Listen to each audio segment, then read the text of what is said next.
Welcome back to the garage. Today I'm going to get this repair panel done. This is quite a nice repair panel.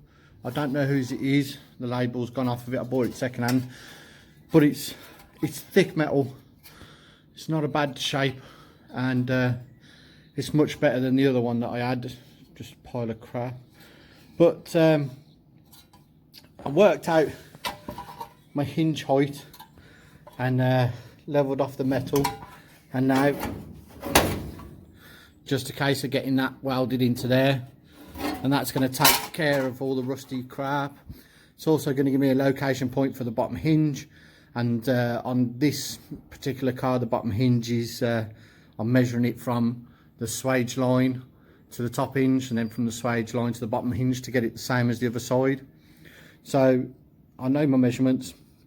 I'm just going to mark it up, cut this off, and then get the new piece in. Then I'm going to set the door gap so that the door gaps are bob on, and then weld it to the sill, if you want, where the heat channel used to be. And then I'll get everything set up, just tack it all in place, and then give it a full final weld, and that will set my A-pillar distance, if you want. So I'll show you a bit of that going on. I've just tacked it in. Good tack at the bottom, cut off what I needed to, and then welded in at the top, and made the line straight. On this panel there's a lot of excess metal here. I know you're supposed to fold it over to make a seam, but it's 5mm too deep. From it's hard to see in the video, but from this edge to that edge it's literally 5mm too deep. So I'm going to have to hammer it all flat and then bend it. So I'll get on with that. Probably see a bit better. There, almost all of that metal there is wrong. It's all got to get folded over. So I won't video it as I do it, but I'll get on with it. I've started here just to bend it back.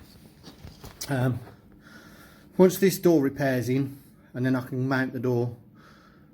There's a lot of body work to do, but I'm getting closer. Bit of a follow on now. It's welded in. I've welded up all the holes in the A-pillar as well, because I won't be using the door check strap. I'm going to be using a leather check strap. So that's in. It's the same height as the other side. I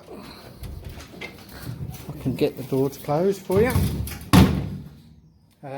Gap's not too bad this side, and the gap's nice down that side. So a lot of welding, a lot of fettling. I'm going to do the door top now and get that welded up so that it puts a bit more strength in the door itself, because at the moment it's quite floppy. So I'm going to get that on now. I'm also, while this is in the right place, going to put the strengthening pieces in from there to the A-pillar, so that that boxes all that out and makes it strong. I'll get those in next, I think, before I do the door top. I'll show you that in a minute. I've just welded in a plate here which ties in the rest of the A-pillar to my frame, and then I've just welded everything. It's very strong, it's in there, it's not going anywhere. And this pillar's not going anywhere now. It's welded to there, and that's welded to my beam. So it's all in, it's all done. I'll get on now with the door tops. Put another hour in, I suppose. See how we get on. Right, I'm calling it a day. I've got this just tacked into place. Big tack there.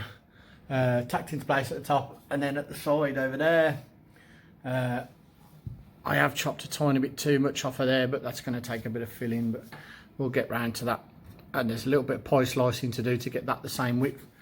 Other than that though, the door's in, the gaps are good, the gaps down the sides are good, A-pillars done, opens and closes as it should. I said opens and closes as it kind of should. Still fettling to do, but it's nearly on this side, nearly this side done A to B pillar anyway. I've got the bit of metal to do at the bottom down there. Another day's work tomorrow. See you later.